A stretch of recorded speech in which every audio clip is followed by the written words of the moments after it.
एक ऐसा भूकंप जो धरती के सीने को चीरता हुआ आया और अपने साथ लाया तबाही की लहरें। न सिर्फ रूस को हिलाया बल्कि जापान से लेकर अमेरिका तक सायरन की गूंज उठे।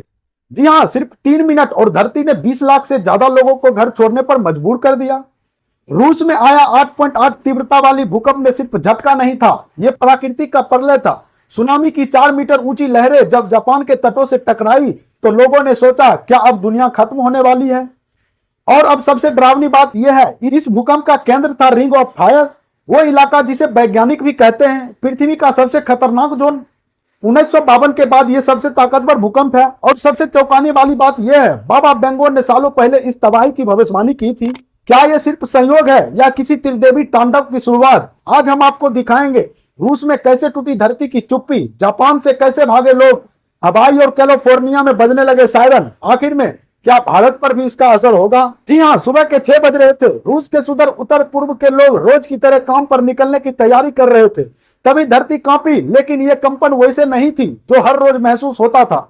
यह झटका धीरे धीरे नहीं आया, यह तो एक झटके में पूरी धरती को फाड़ देने वाला था। रूसी समय अनुसार 6:12 पर कामचाट का प्रायद्वीप के पास 8.8 तीव्रता वाली भूकंप आया और अगले ही पल समुद्र भी गरज उठा। समुद्र एकदम शांत था, लेकिन जैसे ही धरती फटी समुद्र उठ खड़ा हुआ, तूफानी लहरें बनने लगी और बस कुछ ही मिनटों में जापान के उत्तर तट पर सुनामी का अलर्ट जारी कर दिया गया। ये लहरें सामान्य नहीं थी, ये 4 मीटर ऊंची थी, यानी 2 मंजिल के मकान जितनी। लोगों ने घर छोड़ दिए, ट्रेन रोक दी गई, बच्चे स्कूल से निकल गए और जापान के 20 लाख से ज्यादा लोगों को एक ही मैसेज मिला, भागो। एक महिला की आवाज कैमरे में रिकॉर्ड हुई, मैंने अपने बच्चों को पकड़ा और दरवाजा खोला, लेकिन बाहर धूल और कांच की बारिश हो रही थी, बिल्डिंग हिल रही थी, कुछ तो सीधे नीचे गिर गई। रूस की सड़कें पर भगदड़ मच गई और जापान के तटीय गांव में लोग पहाड़ों की तरह भाग रहे थे, जैसे कोई दैत्य पीछा कर रहा हो। यह कोई पहली बार नहीं है। पृथ्वी के जिस इलाके में भूकंप आया उसे कहते हैं रिंग ऑफ फायर। यह वो जगह है जहां धरती की प्लेट्स आपस में टकराती है।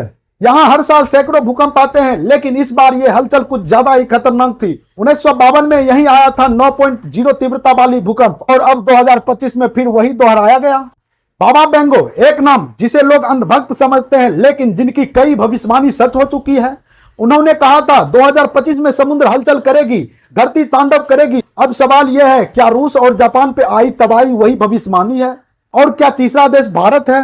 रूस और जापान से हजारों किलोमीटर दूर अमेरिका के हवाई और कैलिफोर्निया में भी अलर्ट जारी किया गया, क्योंकि प्रशांत महासागर की लहरें अब सिर्फ एक देश की नहीं रही। अब सवाल यह है कि भारत कहां खड़ा है? हमारे पास भी समंदर है, बंगाल की खाड़ी, अरब महासागर और अंडमान जैसे इलाके।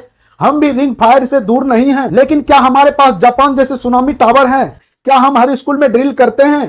क्या एनडीएमए के पास रियल टाइम अलर्ट सिस्टम है? जवाब नहीं। रूस और जापान में लाखों लोग जान बचाकर भागे, सरकारें काम कर रही है, हेलीकॉप्टर, नावें, राहत टीम पहुंचाई जा रही है, लेकिन इस सब के बीच जो सबसे बड़ा सवाल है, क्या हम प्राकृतिक को हल्के में ले बैठे हैं? एक मां की कहानी, उसने कुछ नहीं समझा, बस इतना देखा कि सामने लहरें हैं और उसके बच्चे उसके पीछे हैं। वो दौड़ी पूरे गांव के साथ पहाड़ की तरफ, क्योंकि जहां वो रहती थी वहां अब सिर्फ पानी है। 8.8 का ये भूकंप सिर्फ एक खबर नहीं है, ये एक चेतावनी है पूरी दुनिया के लिए, भारत के लिए, एशिया के लिए, अमेरिका के लिए। हम सोचते हैं हमारे साथ नहीं होगा, लेकिन जब होगा तब सोचने का वक्त नहीं होगा।